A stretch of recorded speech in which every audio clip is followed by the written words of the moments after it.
Hello everybody, and once again welcome back to Financify YouTube channel. Today in this video I'm going to show you how you can withdraw USDT from your Bybit app, so make sure you follow my step till the end.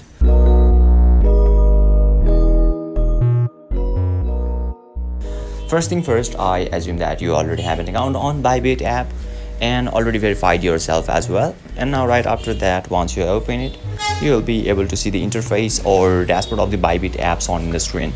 So now if you want to withdraw USDT, then what you can do is you can see there is assets option at the bottom right corner of this dashboard, which is distinguishable by its wallet icon. So let's tap on that wallet icon.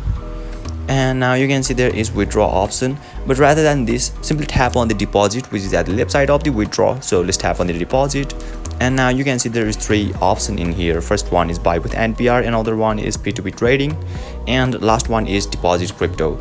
So just select the second one, P2P trading. So once you do that, you can see there is buy and sell option in here. So let's say I want to withdraw my money, then you simply need to tap on the sale. And you can see there is lots of buyers available in here, so you can choose any of them. And once you verify yourself, and once your transaction gets complete, and make sure you communicate with them before you do everything else. So once you tap on it, you need to communicate with them, and once you complete all the formalities, you will be able to withdraw your amount or USDT from your Bybit app successfully. So basically this is how, and this is the process, and from this section you will be able to withdraw your money or USDT from your Bybit app. And if you still encounter any issue during this process, feel free to leave a comment and I'll be happy to assist you.